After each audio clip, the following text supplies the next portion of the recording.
Por acá estamos. ¿Cómo está? ¿Bien? Todavía no he llegado a la casa, así que voy en medio de transporte Ah, público, pero sí. ya estoy ¿Cómo conectada. así? Pero sí, sí. ¿Hubo tiempo para llegar? No, pero pues precisamente como raro, como hay tiempo, entonces uno se relaja y pensé, no, No, alcanzo a hacer otras cosas en la Pero, oficina y me quedé hasta tarde. pero, pero quién Sara, sabe a dónde se fue a relajar. Eso está raro. No, pues estaba en la oficina. 5 y 3 8. Sí, apenas dan las cuentas. Ujú. Ah, el La ratico. Ay, descubrimos. Ay, Sara. sí, claro. Bueno, esperen un segundito. Estamos, no se ve. Ahí, ya se ve solo la presentación, ¿sí? Sí. Perfecto. Bueno, mientras van llegando los compañeros, eh, pues la idea es adelantar hoy lo que más podamos. Hoy entramos ya a la parte de sistemas inalámbricos. Como ustedes pueden apreciar, pues nosotros estamos trabajando desde la parte WAN, ya vimos la parte MAN en la parte de redes, y en este momento nos vamos a concentrar sobre todo en la parte de redes inalámbricas. Entonces tenemos en la parte de redes inalámbricas pues todos los estándares asociados a esto. Entonces tenemos 802.16, tenemos la IEEE 802.11 y tenemos todo lo que son las redes de área metropolitana, que son las redes PAN. Aquí tenemos lo que es Bluetooth, que es la 802.15 y tenemos también Zigbee, tenemos otras redes de área personal que se utilizan bastante actualmente, sobre todo con un enfoque hacia ciudades inteligentes. Entonces, esta presentación pues tiene un enfoque pues hacia una parte histórica, un recuento como tal de las redes inalámbricas y luego vamos a ver una parte que tiene que ver con el despliegue, sobre todo lo que es la 802.11, lo que es la A y lo que es la B, la norma A y la norma B de redes inalámbricas. Vamos a hacer un poco de historia, el modelo de referencia, el nivel físico, el nivel MAC, unos ejemplos de aplicación y los puentes inalámbricos que podemos tener nosotros como tal. Si ustedes se dan cuenta, empezamos a hablar de hace mucho rato, o sea, el año 99, 97, se empezaron a hablar de las primeras redes inalámbricas.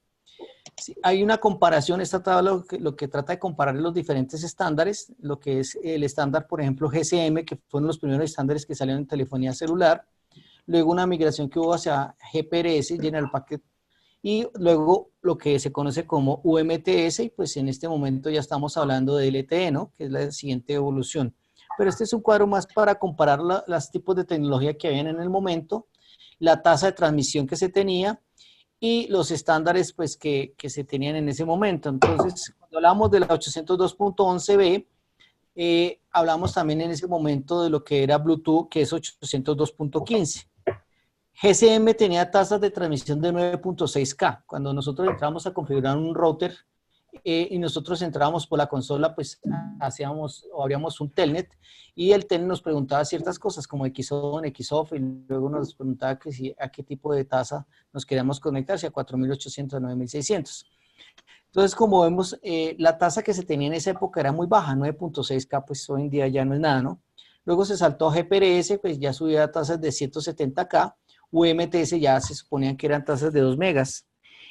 Comparado con las redes inalámbricas, pues ya se tenían redes inalámbricas, las primeras que salieron trabajan más o menos a 11 megas, luego fuimos evolucionando 54 megas, 108 megas y luego a 300 megas, que es la 802.11n. Luego tuvimos otra comparación con la que era la 802.11 solita, que eran redes que trabajan a 1.2, a 1 o a 2 megas, ¿no? Mientras que Bluetooth trabaja a 721K kilobits por segundo. En una época cuando yo me gradué de la universidad hace mucho tiempo, pues uno de los primeros trabajos que tuve fue en la alcaldía de Bogotá y nosotros tuvimos que conectar el edificio Avianca con la alcaldía de Bogotá. Recuerdo mucho que los enlaces que se tenían en ese momento eran de 1 mega, pues en esa época, en el año 2002, 2001, pues era grande, ¿no? Pero hoy en día pues ya a uno le da risa ver un radioenlace de 1 mega o un radioenlace de 2 megas. Pero eso fue historia y pues por eso se hace el recuento actualmente. Rangos de frecuencia. Hay una discusión pues con un estudiante que quiere hacer temas de las redes de área personal y él preguntaba que se podía utilizar la banda de frecuencia de 868 MHz o la de 915.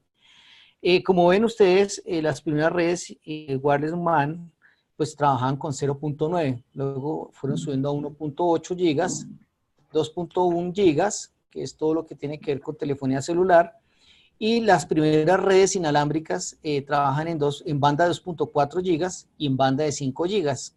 Actualmente ustedes tienen computadores y equipos inalámbricos que pueden trabajar en las dos bandas al mismo tiempo. O sea, la N realmente le permite a uno trabajar a 300 megas o más y el mismo equipo está en capacidad de switchar y trabajar en la banda de 2.4 gigas o en la banda de 5 gigas. Las redes del año 97 pues trabajan con 2.4 gigas y también existían o existen también algunos equipos inalámbricos que trabajan en la banda de infrarrojos. Estos equipos inalámbricos se utilizan sobre todo cuando uno quiere o tiene una industria, por ejemplo, donde se construyen automóviles, que hay robots que se encargan de hacer soldadura, pues la parte que tiene que ver con ruedas es muy grande y entonces ahí tendremos que utilizar otro tipo de tecnología que no sería las redes inalámbricas que nosotros conocemos actualmente. La Bluetooth 802.15 también trabaja en la banda de 2.4 gigas, como lo veremos en otra clase más adelante. Veremos que ellos utilizan frequency hopping, saltos de frecuencia, y que Bluetooth utiliza un canal asincrónico y un canal sincrónico. Los rangos o los alcances como tal, pues ustedes saben que en telefonía celular, pues sobre todo los señores que han trabajado ya en telecomunicaciones móviles, pues saben que tenemos rangos hasta de 35 kilómetros, mientras que las redes inalámbricas indoor se consideran que trabajan a máximo 70 metros. Las primeras redes que salen en el año 97 pues trabajaban en 150 metros y las redes Bluetooth pues pueden trabajar hasta 10 metros. Ahora otro tema importante, lo que son las técnicas de radio, mientras que nosotros sabemos que la telefonía celular utiliza múltiples técnicas de acceso como tal, las redes inalámbricas solamente en este momento trabajan Direct Sequence, por eso vemos el DSS, más adelante vamos a ver unos ejemplos de qué es eso, pero básicamente Direct Sequence es Speed Spectrum, que es lo que significaría en español este tipo de redes, o sea, espectro ensanchado de frecuencia directa. Y también tenemos frequency hopping como tal. Entonces, frequency hopping fue una de las primeras técnicas de transmisión que se utilizaron en algún momento. Hoy en día está en desuso, pero aún Bluetooth utiliza frequency hopping, y lo que les venía diciendo que tenemos canales hasta de 59, hasta 79 canales por donde podemos saltar. Voy a subir aquí una cosita que me está interrumpiendo aquí la vista. ¿Qué más podemos ver? Pues entonces el tipo de conexión, pues las redes inalámbricas siempre han tenido bastante throughput como tal, comparado con lo que es la telefonía celular. La migración hacia LTE hoy en día, pues todos sabemos que básicamente lo que se cogieron las mejores cosas que tenían el Wi-Fi o las wireless LAN y las pusieron al servicio de la telefonía celular, que es lo que conocemos como LTE. Aquí tenemos un gráfico de la evolución como tal. Como podemos ver, en 1997 aparecieron las primeras redes inalámbricas IEEE 802.11. Luego apareció la B hacia finales de 1999 y hay un salto a nivel de throughput que ya nos acercamos a los 54 megas entre el año 99 y el año 2003. O sea, pasaron 4 años y digamos que la tecnología no se liberó hasta que efectivamente ya salió el primer estándar 802.11g, que pues empezó a subir de ahí para allá el throughput de las redes. Más o menos hacia el año 2009, pues empezaron a hablar pues, de 802.11n. Observen que si ustedes revisan ahí, hablamos de que los canales son de 20 megas, ¿cierto? Y arriba podemos ver que si yo amplío el ancho de banda del canal que utilizo para transmitir mis señales, pues yo puedo subir mucho más el throughput. Entonces, por eso podemos ver que tenemos redes IEEE 802.11n, que tienen throughput de más o menos 150, 148 megas.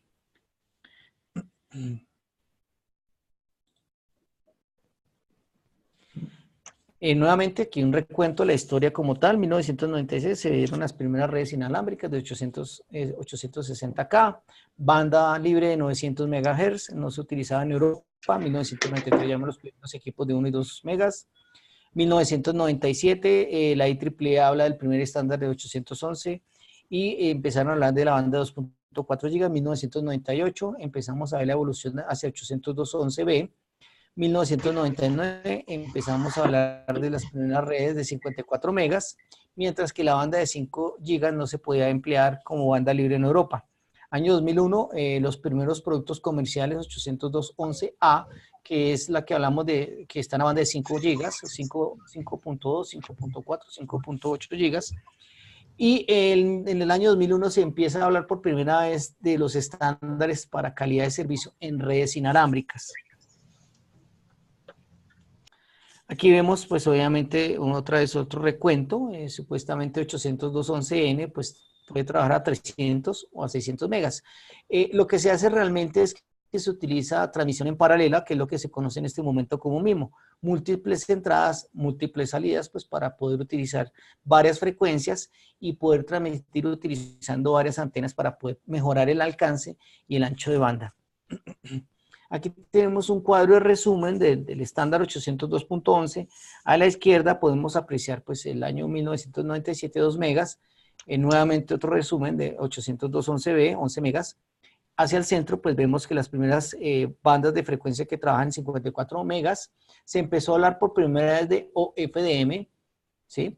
En banda de 5 gigas. Y abajo vemos la de 802.11g, pues que ya también trabajaba con OFDM en 2.4 gigas. Luego empezamos a ver una evolución bastante grande que sería lo que es la 802.11ac, que quieren hablar de que los tropos son altísimos, tropos de casi 5 o más gigas. Y 802.11a, pues que el tropo es muy grande, pero que utilizan bandas de frecuencia de 60 GHz. O sea que si nosotros cuando hacíamos laboratorios de electrónica y tratábamos de producir osciladores de frecuencia de 1K, sufríamos, pues imagínense tratar de crear osciladores que trabajan a altísimas frecuencias. También se habla de la 802.11p, que trabaja más o menos a 27 megas, anchos de canal de 10 megas, y se habla de que la banda de frecuencia a utilizar será de 5.9 gigas, que será todos los temas relacionados con el acceso vehicular y el desarrollo de estos. Entonces eso se conoce como Wave DSRC. También tenemos 802.11AF, que habla de utilizar los espacios de televisión como tal. Entonces es interesante porque en este momento es lo que la gente conoce como radio cognitiva, y de esa manera nosotros podemos utilizar esos espacios que nos están usando pues para ese tipo de cosas. ¿Listo? ¿Todos estamos? ¿Cómo les ha ido? Bien, profe. Bien. Listo. Aquí hay otro cuadro, otro cuadro pues que trata de resumir lo que acabé de decir hace un momento, pues como tratando de ver la tendencia como tal. Entonces, con la 802.11ac, pues se habla de 290 megas, hablamos de 870 megas, 1.3 gigas, imagínense, o 6.9 gigas. En este momento todavía no tenemos equipos con esos tropos tan grandes, pero se prevé que al futuro, mejorando lo que son los esquemas de modulación, saltar de 64QM, que son los equipos que tenemos en este momento, a esquemas de modulación muchísimo más altos, un 256QM, y anchos de canal como tal, pasar de los 20 megas tradicionales que tenemos actualmente, a anchos de canal de 20, 40, hasta 100 MHz. Entonces, esa es la perspectiva que se tiene hacia el futuro, pero pues aún no han llegado los productos. En laboratorio supuestamente ya hay pruebas de que esos equipos pueden funcionar en esas bandas de frecuencias. Me disculpan un poco que estuve el fin de semana con un resfriado fuerte, entonces de pronto se me da un poquito la voz. Ustedes allá pueden hacer un cafecito, servicio en el cafecito, acompañarlo con un pancito, acompañarlo con, no sé, un pollito. Si les sobra, pues lo pueden mandar para acá. ¿Cómo es el modelo de referencia de la 802.11. Entonces tenemos prácticamente dos cosas, la capa física y la capa de enlace de datos. En la capa física, pues usted tiene todo como se hace el acceso como tal. Puede ser por infrarrojos, por frequency hopping, por direct sequence o OFDM. El OFDM, la diferencia que tiene es que utiliza la ortogonalización de las señales y entonces por eso podemos trabajar con diferentes señales en diferentes frecuencias. Y por lo tanto lo que hacemos nosotros es adelantarlas o retrasarlas. Entonces, si ustedes recuerdan, la señal seno con respecto a la señal coseno, pues tiene un retraso o como lo quieran ver. Entonces, con OFM lo que yo hago es que esas señales vuelvo y las coloco y de esa manera, en vez de que me resten, me suman y por eso es que podemos tener comunicaciones sin línea de vista. A nivel de la capa de enlace de datos, pues tenemos algo que se conoce como la subcapa MAC y en la subcapa MAC, Media Access Control, pues tenemos el acceso al medio, que es otro de los problemas que se está atacando actualmente, porque muchos equipos, cuando ustedes los compren, si ustedes revisan las hojas de datos técnicos, estos equipos utilizan el control de acceso al medio CSMA-CA. ¿Recuerdan qué significaba eso?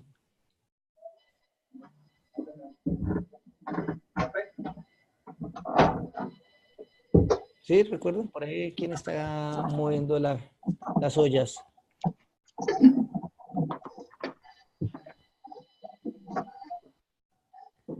Entonces, ese protocolo ese protocolo viene de utilizar otros protocolos previos, que era el Aloha, y luego se inventaron el Aloha ranurado. El Aloha es un protocolo que solamente me da a mí hasta el 18% de eficiencia, mientras que el protocolo Aloha ranurado me sube al 36% de eficiencia. El CSMA me da una eficiencia hasta el 50%. En otras partes se dice que ese protocolo da hasta el 55% de eficiencia. ¿Qué quiere decir esto? Porque cuando usted está transmitiendo una señal en el espacio libre, pues usted está utilizando el vector de pointing para poner esa señal y que llegue a otra antena. Entonces, lo que hacemos nosotros normalmente es que si enviamos 10 megas, pues si utilizamos Aloha normal, pues estoy desperdiciando un 72%, ¿no? Un 82%, perdón. Y si utilizo Aloha ranurado, pues estoy desperdiciando un 64%.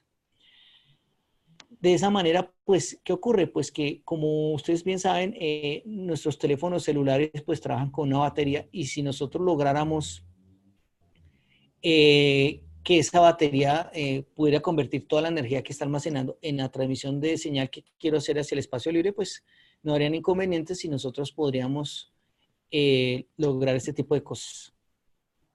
¿Alguna pregunta hasta ahí? No. ¿Cómo vamos?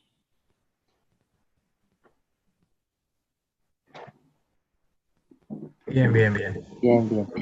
Muy bien. ¿Estamos todos? ¿Ustedes qué pueden ver, los compañeros? Sí, Bien, señor. bien. ¿Listo? Sí, profe, hágale. Pero Hágale. que se note que está contento, bueno. Bueno, aquí tenemos una serie de equipos que ustedes ya los conocen, algunos que trabajan en el medio, pues sabemos que existen varios equipos, sobre todo la gama de Cisco, pues tenemos el de la serie 700, el Cisco de la serie 1040, el 1140, el 1250, que ese sí ya se le pueden ver las antenas externas que mejoran la capacidad del equipo, el 1260, el 1600 y otros equipos más grandes, ¿no? Entonces ahorita empezamos a revisar. ¿Realmente qué tiene un equipo de estos? Cuando se trata de buscar un Cisco 1250, pues usted no va a tener este diagrama de bloques. La idea de este diagrama de bloques es pues darnos una idea de que tiene un equipo de estos internamente. Pues básicamente va a tener una SD RAM, ¿cierto? Puede ser de 128K o más, una flash de 512 o más, tiene un procesador de aplicaciones y en ese procesador de aplicaciones pues nosotros tenemos el web server. Entonces, cuando usted accede a los equipos inalámbricos, pues lo hace a través de Internet Explorer, ¿cierto? O cualquiera de estos medios. Y usted lo que hace es que digita, o sea, escribe www o escribe 192.168.1.1 y entonces usted puede acceder al equipo y empieza a configurarlo desde un servidor web. Tiene todo el stack de protocolos TCP/IP, tiene una interfaz de comandos para poder usted generar los comandos y tiene un soporte de entrada y de salida. Perdón. En la parte derecha, nosotros vemos todo lo que es 802.11b, lo que sería la parte de radio. Tenemos un procesador de señales banda base, porque pues el equipo, si ustedes recuerdan, estos equipos tienen 4 puertos LAN, tiene un puerto WAN generalmente, pero cuando estamos hablando de los 4 puertos LAN, pues todas las señales que se están trabajando allí son 802.3 y 802.3, pues recordemos que trabaja con señales banda base, que es, en este caso, pues el estándar nos dice que es Manchester, ¿correcto?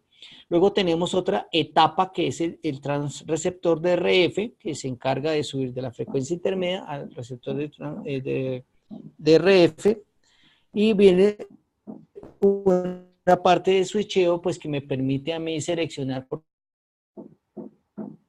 qué tipo de antena o por cuál. El equipo lo que hace es que utiliza por dónde viene la señal, te compara con la otra antena y de esa manera él se da cuenta de que se tiene allí y por ahí mismo hace la retransmisión. Esto me permite a mí mejorar algunos temas de problemas relacionados con la multitrayectoria. Aquí vemos todo el nivel físico, como lo dijimos hace un momento, entonces frequency hopping, direct sequencing y todo lo que es OFDM, Orthogonal Frequency Division Multiplexing, que es lo que se está utilizando, más OFDM-A, que vemos más adelante qué significa.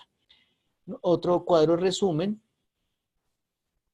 Aquí tenemos una gráfica en función del alcance, pues a uno cuando compra un equipo no le dicen, realmente si usted está a más de 100 metros, si usted empieza a observar las gráficas, un 802.11b, pues que trabaja en 11 megas, pues siempre se va a mantener estable, e inclusive este equipo le puede dar más o menos 150 metros de alcance.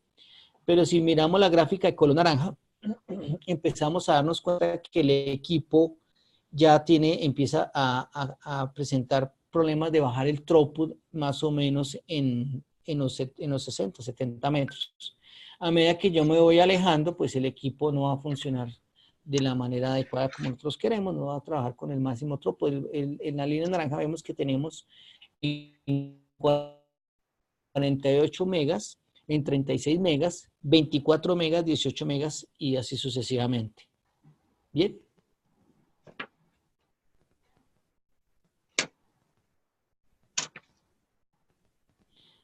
Bueno, sigamos ahí.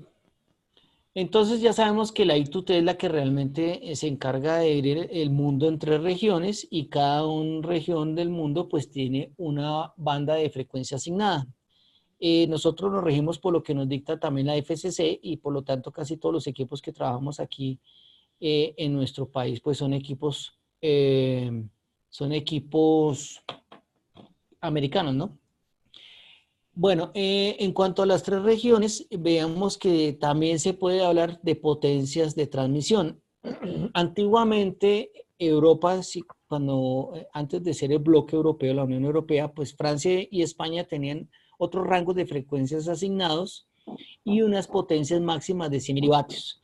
Estados Unidos y Canadá tenemos equipos que trabajan en el rango de frecuencias de 2400 a 2483 y potencias grandísimas. Si vemos los de 100 milivatios, pues recordemos que 100 milivatios equivale a ¿cuánto? Equivale a 20 dB, ¿no? 20 dBm en este caso. Y si hablamos de los equipos que trabajan con 1000 milivatios, pues estamos hablando de 30 dBm. Japón, pues como ustedes saben, el rango de frecuencias está de 2471 a 2497 gigas, pero las potencias sí son mucho más bajas, o sea, porque ustedes saben que en Japón es un país pues que todo el mundo está prácticamente muy cercano, y entonces lo que han hecho ellos es que utilizan potencias mucho más bajas para evitar problemas de interferencia. Esta es una tabla que ustedes pueden apreciar de uno de los equipos antiguos, que como les decía hace un tiempo, pues que permitía poder conocer algunos aspectos importantes. Entonces el rango de frecuencia, pues él le decía, este equipo podía trabajar con las diferentes bandas, las que utiliza Canadá, Japón, Europa, o las frecuencias que se utilizaban en Japón. Los esquemas de modulación o el tipo de modulación DPSK, un mega, DQPSK, que subía hasta 2 megas, y CSK, que podía subir de 5.5 a 11 megas.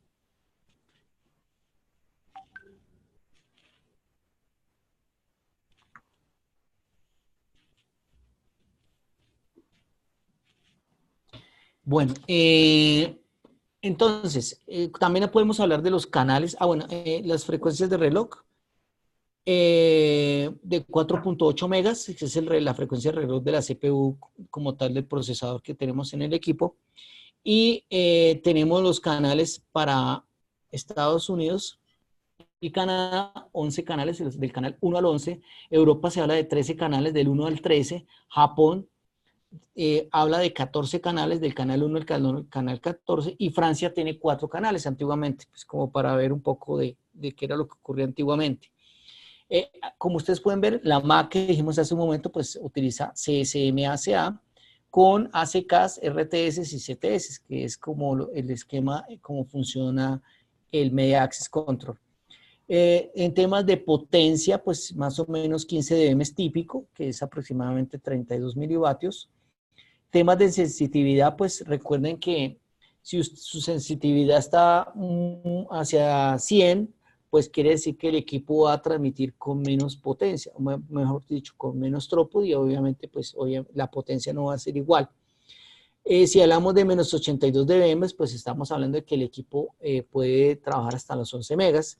El tipo de seguridad, pues tenemos web, también WPA, PSK, con llaves de encripción de 64 hasta 128 bits. Y puede tener 2 antenas coaxiales con conectores con una impedancia de 50 ohmios. Aquí hay otro tema importante, pues que les decía en otra clase, pues el tema de consumo como tal. Cuando el equipo está transmitiendo, está llegando a los 420 miliamperios. Si ustedes se fijan, una fuente de corriente de un equipo, eso es bastante grande. Y lo que yo les decía en algún momento, pues hagan la prueba, desconecten todas las noches la fuente de su equipo inalámbrico y se van a dar cuenta que va a haber una reducción bastante importante en su recibo de la energía. Supuestamente cuando el equipo no está transmitiendo, pues está en 50 miliamperios, pero pues ustedes saben que si está conectado a la red, pues obviamente estará consumiendo energía. ¿Listo? Aquí podemos apreciar, este es una tabla de especificaciones para un equipo Cisco, el WAP 371, que es de Small Business. Vemos que tiene todo el cumplimiento de estándares, lo que es la 800AC, 811N, la G, 802.3U, 802.11X para temas de seguridad, la 802.11.1Q y los estándares relacionados como tal. Los puertos, pues los puertos para poder conectarse a gigabit ya no hablan solamente de puertos 5E, categoría 5E, cableado estructurado, sino ya hablan de gigabit Ethernet. Otro aspecto importante es que esos equipos ya vienen con un sistema operativo tipo Linux, o sea que en algún momento habrán algunos equipos que usted podría cambiar el sistema operativo y colocar otro. Tiene su botón de reinicio, tiene unas ranuras de bloqueo, pues para poderle colocar una guaya y poderlo amarrar. Muchas veces los equipos simplemente los colocan en una pared, pero no le colocan la famosa guaya que puede ofrecer temas de seguridad como el Kensington.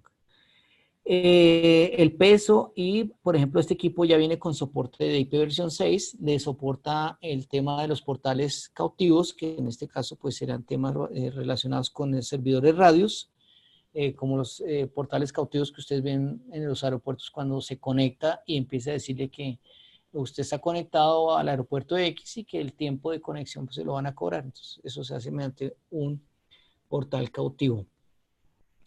También soportan los protocolos de administración, soporta SNMP versión 3. Recuerdan que nosotros vimos al principio pues las diferentes versiones de SNMP. Este soporta hasta la 3, o sea que la administración usted puede hacerla de forma remota y de una manera segura. Puede soportar DHCP.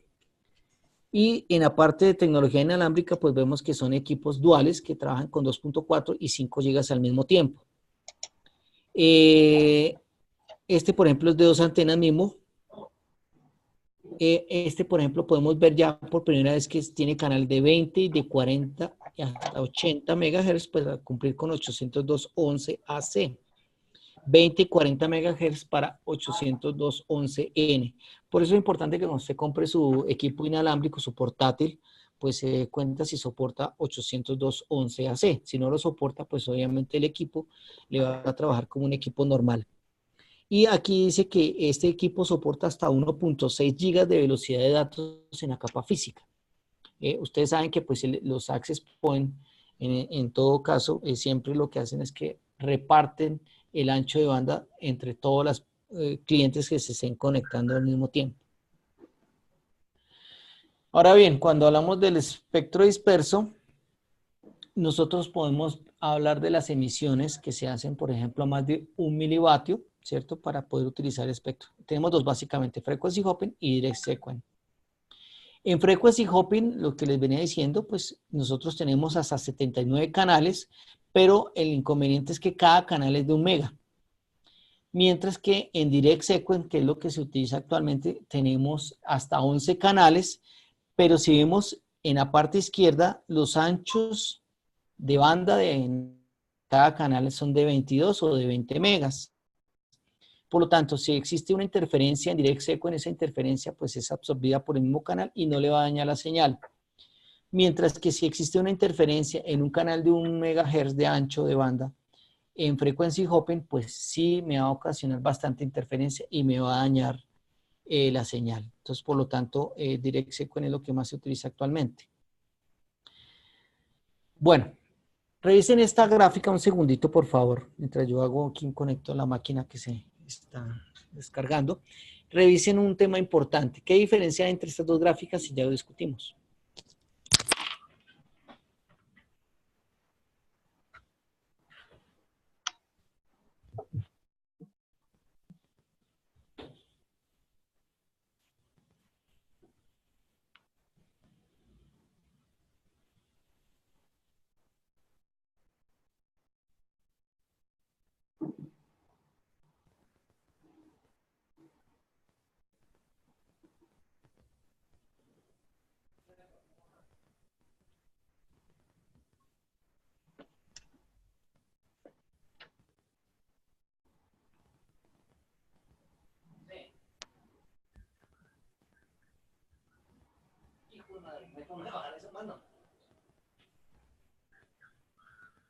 Sí.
Bueno, ¿listo?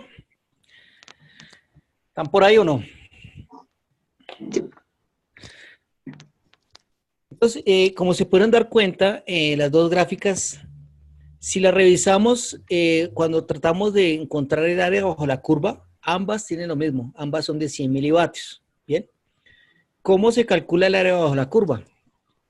Pues obviamente me van a decir, claro, pues integramos y al usar las integrales, pues yo puedo hallar el área bajo la curva. De esa manera, a nosotros lo que nos enseñan normalmente es a utilizar la transformada de Fourier para eso. Pero si ustedes revisan, la transformada de Fourier básicamente es una integral. Entonces, ¿qué ocurre? Nosotros podemos calcular esa el área bajo la curva, y en ese caso vamos a encontrar la potencia que vamos a nosotros a transmitir, en este caso los 100 milivatio. ¿Por qué 100 milivatio? Pues los equipos normales tienen una potencia como tal de 100 milivatio. Si estamos hablando de dBm, pues serán 20 dBm. ¿Qué ocurre? Si nosotros revisamos la frecuencia, pues vemos que es una frecuencia de un ancho de 1 megahertz. Entonces se dice que es una frecuencia narrow band, o sea, de banda angosta. Mientras que si vemos la de direct sequence, pues vemos que es una señal que es de mayor ancho de banda, pero si revisamos la potencia, yo ya no utilizo la misma potencia para transmitir porque el área bajo la curva me da 100 milivatios, pero la potencia será de 5. ¿Qué quiere decir? Pues a nosotros normalmente en comunicaciones nos enseñan que el piso de ruido pues debe tener un margen con respecto a las posibles interferencias que existan. Si nosotros observamos eso, pues en este caso la señal de direct sequence prácticamente está inmersa con el ruido. Entonces, de esa manera es que se trabaja con canales de mayor ancho de banda. Por eso hablaba de canales de 40 megas, canales de 80 megas y canales de 100 megas. Entonces, aumentar el ancho de banda, pues para nosotros es muchísimo mejor porque podemos tener ese tipo de cosas. La interferencia será mucho menor en los equipos que se utilizan direct sequence. ¿Vale? Aquí tenemos una tabla de resumen de todos los canales que se encuentran hasta el canal 14.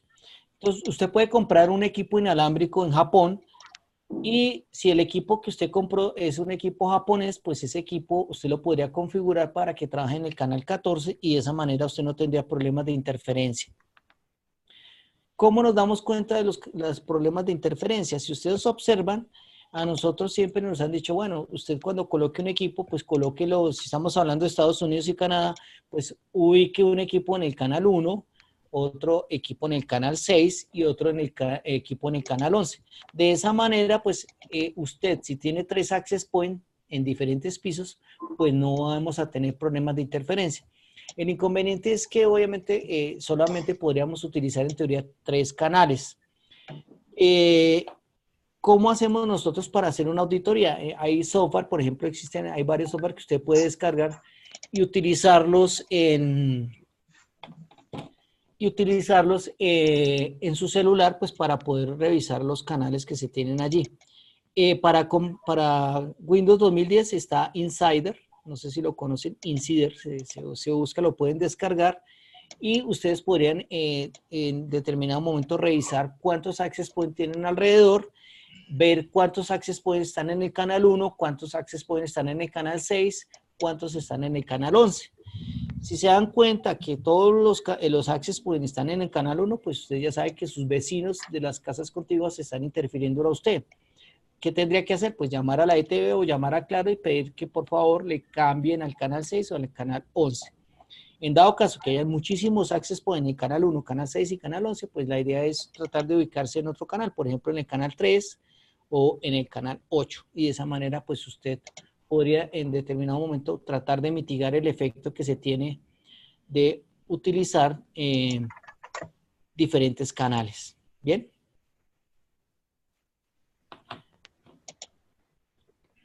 Bueno, eso es el resumen de lo que vimos hace un momento. Aquí está el Insider. Aquí vemos un ejemplo, pues tenemos en azulito una red que dice UNE 4GL, está en el canal 1. Vemos otra que dice Diana Castillo, está en el canal 4, vea que no está. Otra, Victoria Santo Domingo, está en el canal 7. Otra que se llama UNE, está en el canal 11. Entonces, como podemos apreciar, pues no hay tantos access points, digamos que no habría tanto problema de interferencia. Y aquí tenemos la señal recibida y también nos habla de las tasas máximas, inclusive nos da las MAC address, ¿no? Ustedes saben que los hackers utilizan esta información pues para poder tratar de hackear.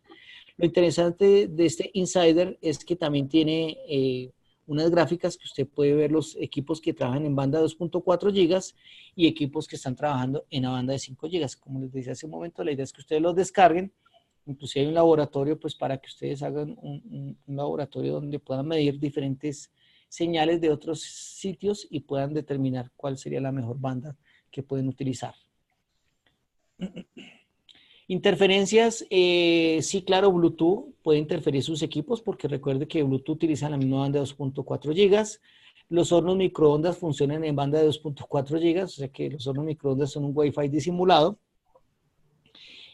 Alguna vez yo tuve que revisar un equipo inalámbrico que precisamente fallaba entre 12 del día y 2 de la tarde y resultó que el equipo estaba puesto y en la pared, en la parte de detrás de la pared, al otro lado, estaba la cocina. Y entonces cada vez que las señoras del aseo calentaban el almuerzo, pues interferían el horno, con el horno microondas, interferían el access point.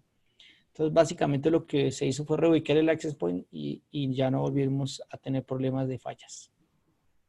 Entonces, esta es la interferencia debido a la multitrayectoria que anteriormente cuando se utilizaban equipos en frequency hopping, pues era un problema.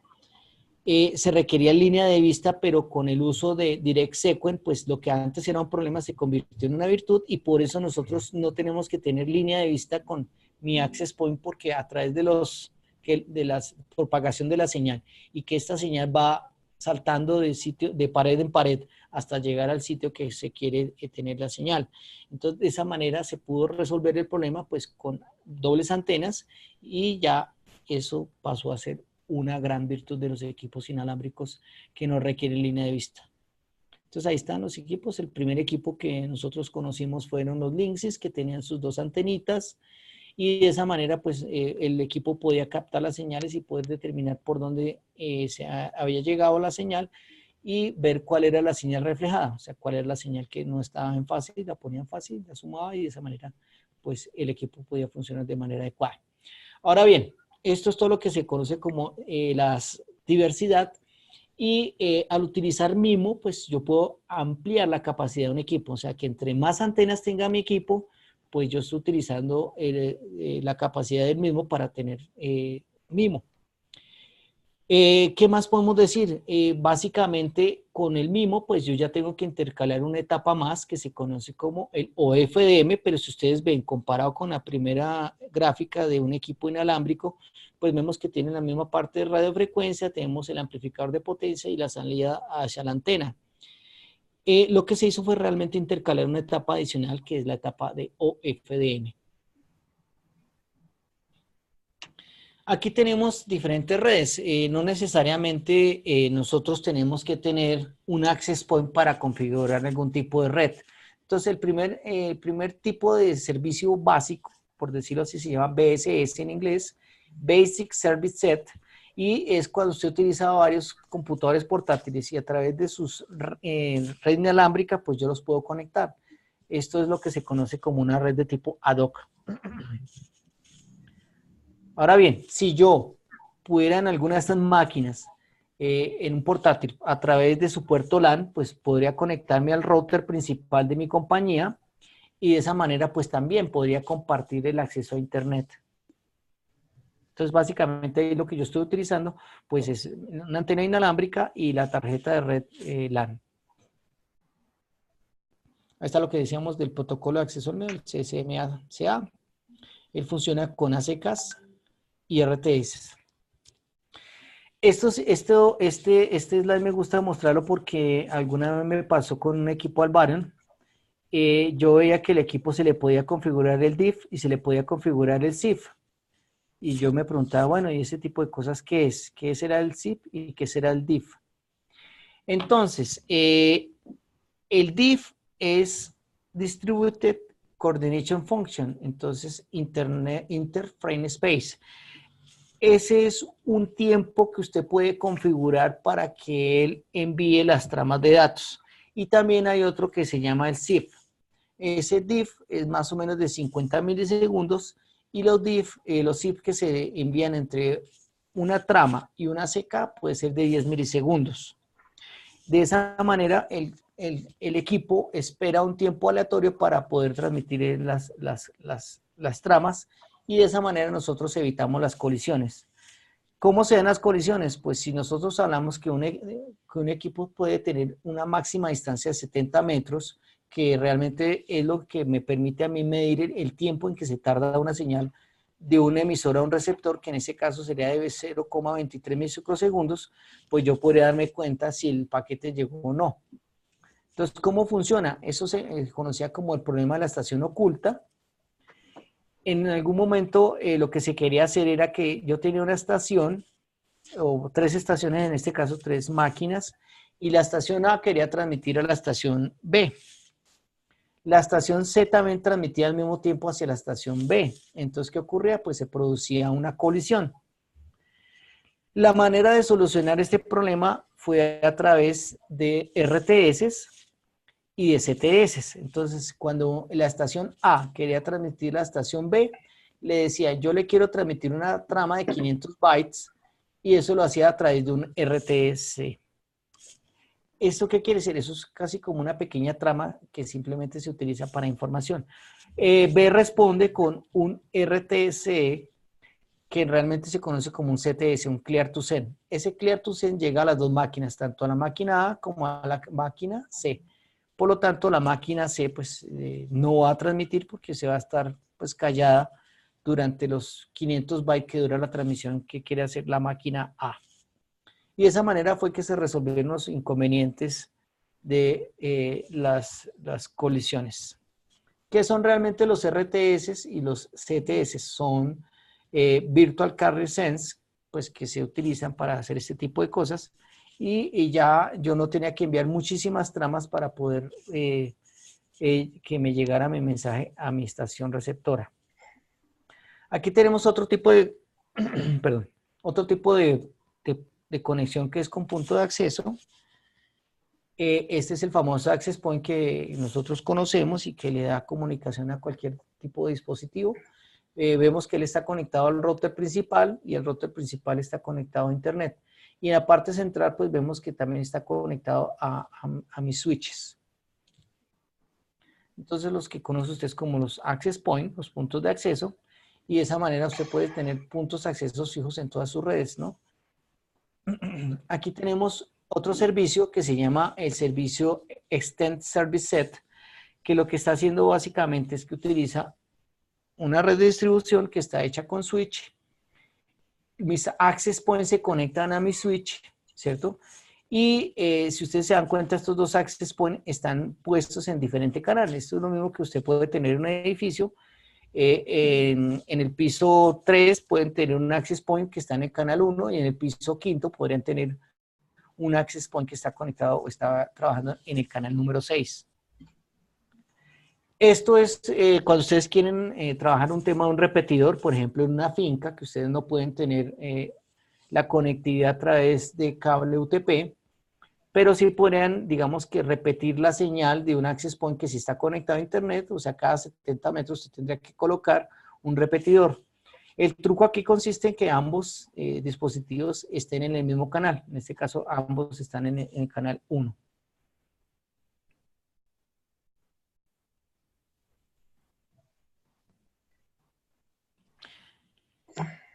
Este es hecho con dispositivos Cisco, el WAP 371, entonces es el tipo de conexión inalámbrica, pero es exactamente la misma gráfica.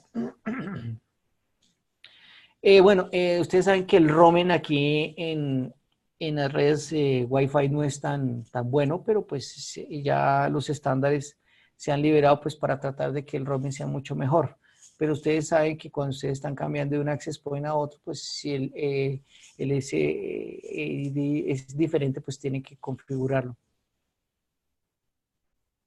Aquí tenemos 3 access points superpuestos. Si eso llega a ocurrir en alguna aplicación que ustedes estén haciendo, pues un access point estar en canal 1, otro en el canal 6 y otro en el canal 11. En cuanto al ahorro de la energía, pues a nivel empresarial, pues ustedes saben que nosotros no podemos estar desconectando los access points, pero pues los access points pues traen un modo en el cual él está ahorrando energía. El otro tema real es que ustedes saben que por el protocolo de acceso al medio, pues nosotros estamos desperdiciando como tal energía. Como el protocolo de acceso al medio es CSMA-CA, pues vemos que si uno revisara esos 54 megas, realmente ustedes están obteniendo solamente 22 megas, ¿no? Porque el rendimiento del protocolo solamente está entre el 50 y el 60%. Hay una tecnología que se está trabajando actualmente que la liberó ARSpan, y es un protocolo nuevo que se llama PPMA, pero ellos son propietarios de ese protocolo No se ha liberado la patente, pero se supone que este protocolo utiliza el tema estadístico fuertemente y él se basa en la estadística para enviar los paquetes y recibir los paquetes. Entonces es un protocolo de predicción del comportamiento del canal y se dice que ese protocolo puede llegar a una eficiencia del 90%. O sea que si usted transmitiera 54 megas, pues ya tendrá una eficiencia mucho más alta, más o menos hacia el 50%.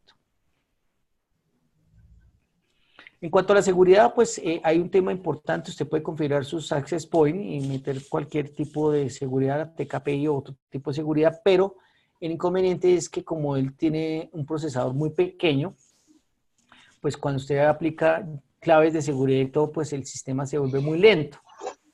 Muchas veces nosotros nos damos cuenta que cuando nos conectamos a nuestros equipos Wi-Fi, vemos en ciertas horas pico que pues, la señal es muy mala y que hay muchas personas conectadas en mi barrio, pues entonces se cae mucho la señal.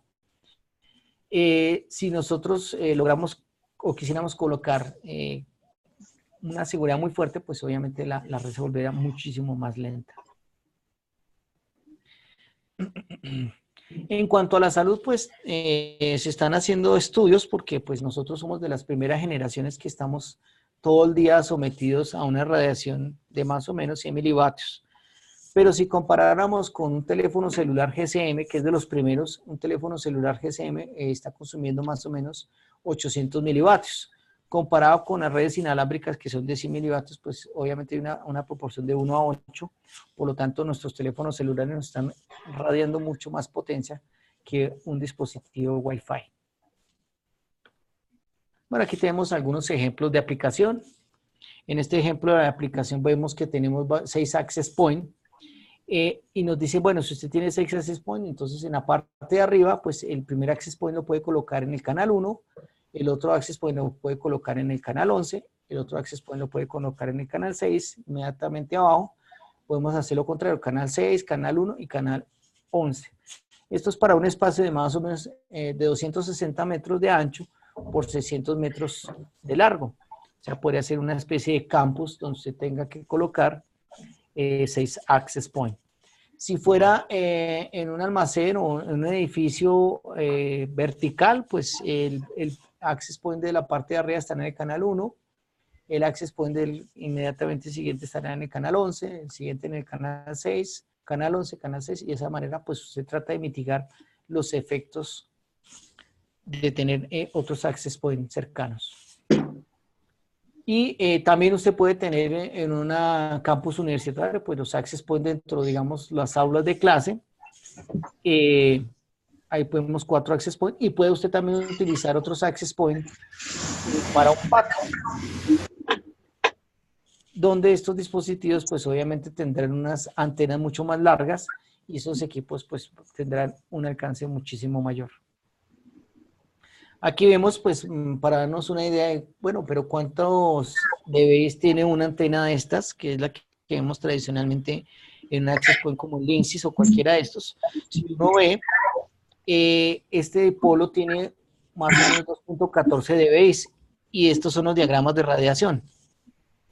Esta es una antena patch, de parche. Esta antena le puede dar 8.5 dBs, ¿no? Entonces, de esa manera, usted ve los patrones de radiación, pues que son bastante eléctricos.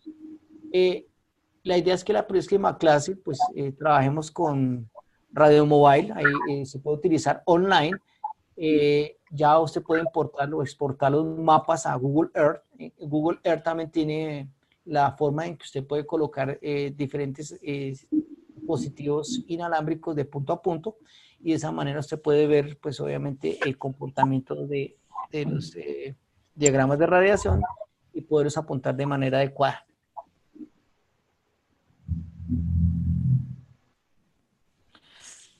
Bueno, en cuanto a la 802.11, que es la que me permite establecer equipos y configuraciones de punto a punto, pues tenemos el equipo Radwin. Este equipo Radwin, según los datos del fabricante, le permite tener una distancia hasta de 40 kilómetros. ¿Sí? Que es bastante bueno, ¿no? Obviamente, para poder conectar mi equipo Radwin, pues yo utilizo cables FTP, que son cables que pueden soportar temas de intemperie. Luego lo llevaría al equipo de radio, del equipo Radwin, y lo puedo conectar a mi red Ethernet a través de mi switch. En ese switch usted puede configurar diferentes VLANs para poder tener diferentes radios conectados en un mismo mástil. Usted podría tener varios de estos y configurar diferentes frecuencias para que no se interfieran.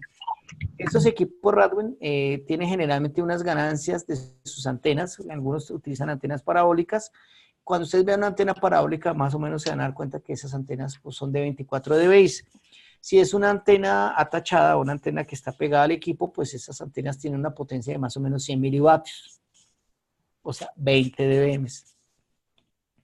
Aquí vemos unos ejemplos. Este es una antena Yagi, es los que ustedes ven que se fabrican con el tarrito de Pringles. Esa antenita Yagi le podría dar hasta 13.5 dBi, o sea que es una antena bastante directiva. Aquí está el patrón de radiación, tanto horizontal como vertical, ¿no? Entonces recuerden que uno lo que revisa aquí son los lóbulos traseros, pues para saber a cuánta distancia tiene que poner el otro equipo y tratar de evitar que estos lóbulos pues los estén irradiando y estén generándole señales parásitas. Y aquí vemos una antena parabólica de las que tiene Cisco que más o menos puede darle 20 dBi. Otro tema importante que ya lo tratamos en la clase anterior, pues es lo que tiene que ver con la zona de Fresnel. Vuelvo y lo traigo acá porque pues la idea es que usted al menos trate de despejar la primera zona de Fresnel. Si usted tiene un enlace que trabaja en 2.4 gigas, que es una banda de frecuencia bastante baja, dice que si usted quiere hacer un enlace a 100 metros, usted tiene que tener una zona de frenos despejada de 3.5 metros. O sea que si usted mide esta distancia acá, pues debe tener 3.5 metros de separación. Si el equipo lo va a trabajar a 500 metros, ya le pide 8 metros. Si lo va a trabajar a 2 kilómetros, le pide 16 metros. Si va a trabajar a 10 kilómetros, ese enlace le está pidiendo que la primera zona de Fresnel esté despejada en 36 metros. Si hablamos de la segunda zona de Fresnel, pues que muy pocas empresas la respetan, pues vemos que si hablamos de 10 kilómetros, usted tiene que tener una zona de Fresnel más o menos despejada en 50 metros. O sea que realmente estos equipos, lo ideal sería colocarlos en un cerro, pues porque le podría dar la altura que usted necesita.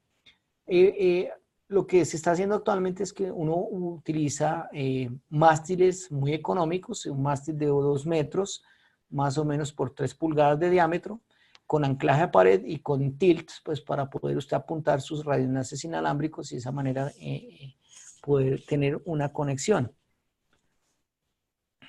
Aquí tenemos técnicas para aumentar enlaces.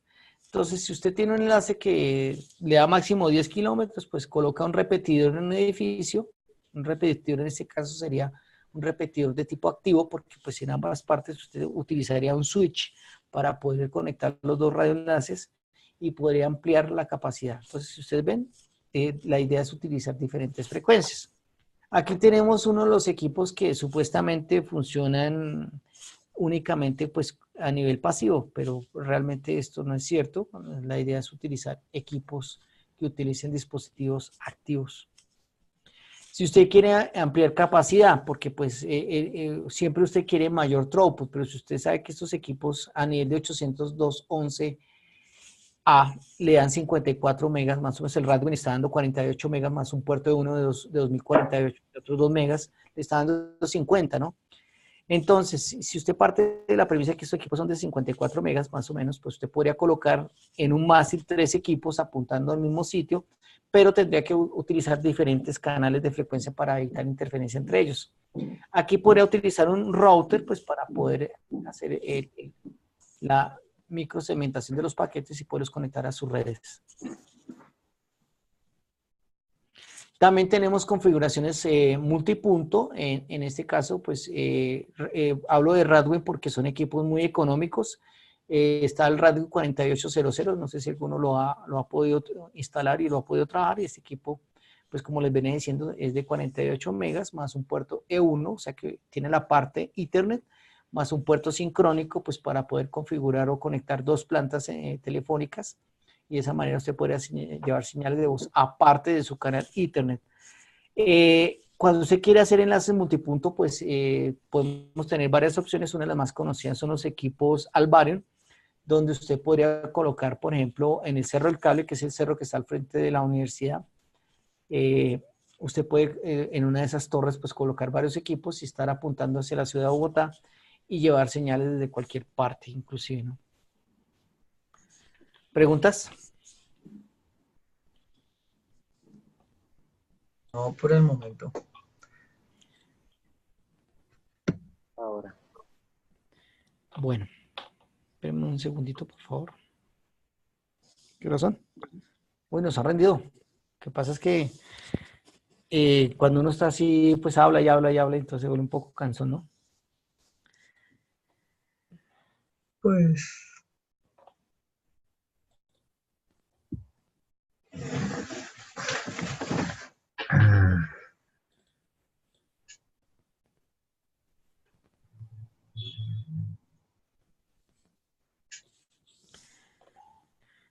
¿Todavía alguno está trabajando?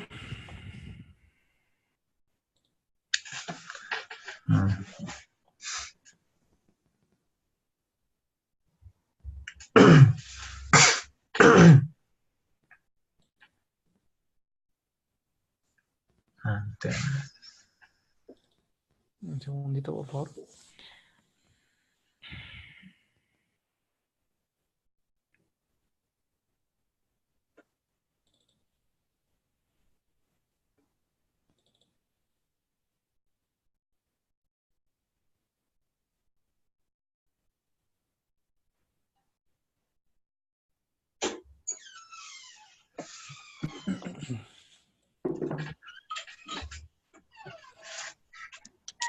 ¿Ahí ven la presentación? Sí, señor. Okay. Aquí hay un Sí, tema, sí, se ve. aquí hay un tema, ya para terminar, que es la instalación en exteriores, ¿no? Entonces, esta es una torre riendada. Generalmente si hay una norma que dice que si la torre mide 30 metros, pues debe tener 4 colores, o 4 tercios llaman ellos, 4 colores rojos y 3 blancos, ¿no? Para poder identificar este tipo de torres. Y esta torre riendada, como ven, ella lo que utiliza son unos templates que se amarran a los lados, pues es una de las más económicas, pero pues cuando ustedes vayan a instalar un equipo de esos tienen que tener cuidado porque de pronto este radioenlace no cuesta, sino por decir algo, que cueste 6 millones de pesos, tanto el emisor como el receptor. Pero si ustedes no tuvieron en cuenta que necesitaban una torre de 15 metros, de 12 metros o más, o de 20 metros, esa torre le puede costar muchísimo más. Esa torre le podría costar más o menos con instalación y todo unos 30 millones de pesos, por decir algo. Entonces, esos son los aspectos que se tienen que tener en cuenta, ¿no? Existen otros tipos de torres que son las torres venteadas. Ahí ya estamos viendo la gráfica. Hoy en día se exige curso de alturas para poder instalar algún equipo de estos, ¿no? Albarion tiene un equipo que es muy interesante porque ese equipo usted lo conecta y por debajo se puede agachar y empieza a ver la cantidad de LEDs que se van iluminando a medida que el equipo va teniendo más señal a ruido. Entonces, aquí vemos otros tipos de, aquí en postes, Ecopetrol utilizaba muchos postes para colocar cámaras de vigilancia y poder tener sus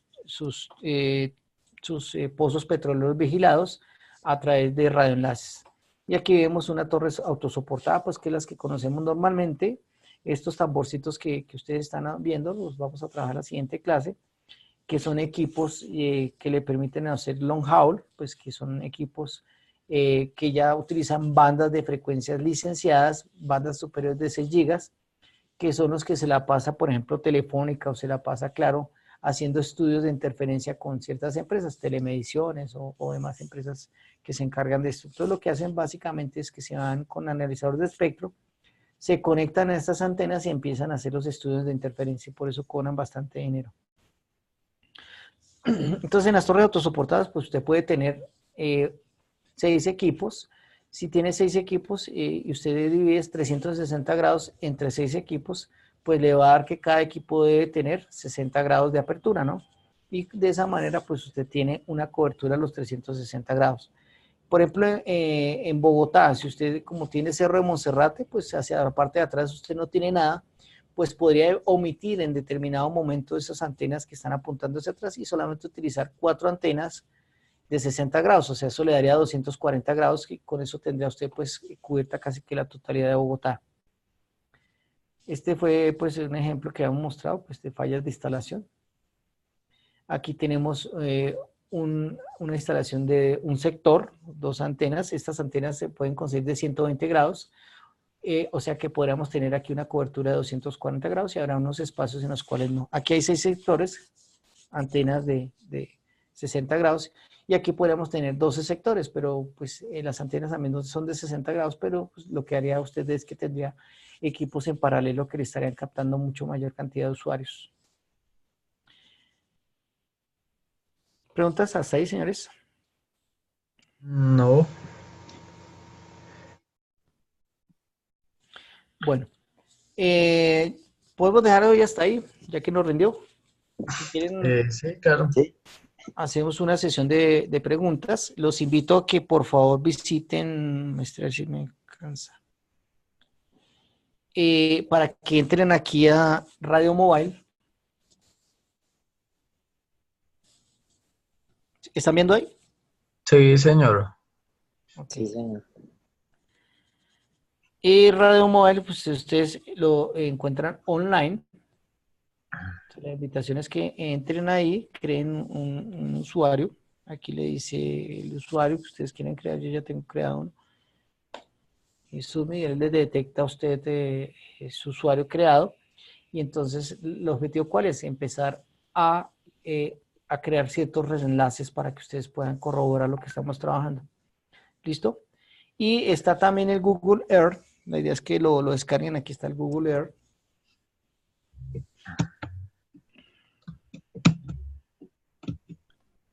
Ese se demora un poquito más porque ese es un monstruo Más pesado. más pesado, pero también le permite hacer exactamente lo mismo que el Radio Mobile.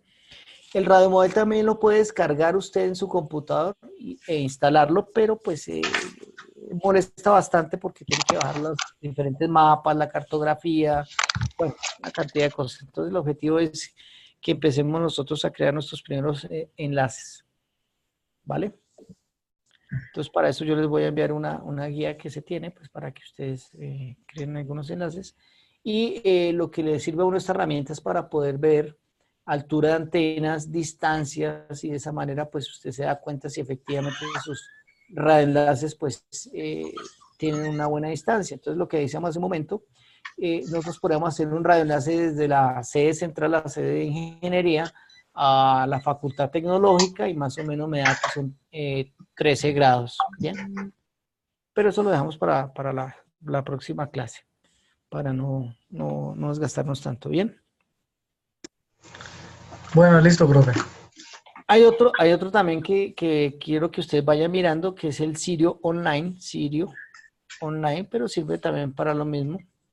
Ese lo utilizan bastante, sobre todo para telefonía celular y tratar de capturar rangos de cobertura, ¿no? Como aquí vamos a utilizar equipos punto a punto, pues no tendremos que hacer ese tipo de diseños. El problema de Sirio es que si usted quisiera tener un detalle mayor, pues tendría que pagar para poder descargar eso. Pero él le permite generar unos mapas en baja resolución y usted podría pues igual lo mismo. ¿Listo? Listo. ¿Qué se hizo, Catalina? ¿Se durmió? No, por aquí estoy. ¿Hasta Catalina? Ah, ok. ¿Y Luis? Aquí estoy, profe. Ah, bueno, perfecto. No, felicitaciones y no sé si tienen dudas o preguntas. Cuando nos veamos nuevamente, pues tratamos de resolverlas. ¿Listo? Profe, Ok, profe. Diapositivas. Ah, ya se las comparto. Ya se las envío por WhatsApp para que las tengan, ¿vale? Bueno, listo, gracias. bueno. Bueno, feliz noche, un abrazo y ahí pues seguimos avanzando para que no nos coja diciembre y la Nochebuena, sino que la otra semana revisamos el tema de tiempos de ustedes y yo también reviso los míos, a ver si podríamos adelantar algunos días clases. No sé si de pronto vemos si un martes o si un lunes. Bueno, revisamos el tema, ¿les parece? Bueno, listo. Vale. Ok, profe. Con eso nos podemos más rápido. Bueno, un abrazo para todos, que descansen. Bueno, feliz noche. Igualmente. Hasta luego, profe. Hasta luego. Feliz noche. Chao. Saludos a todos.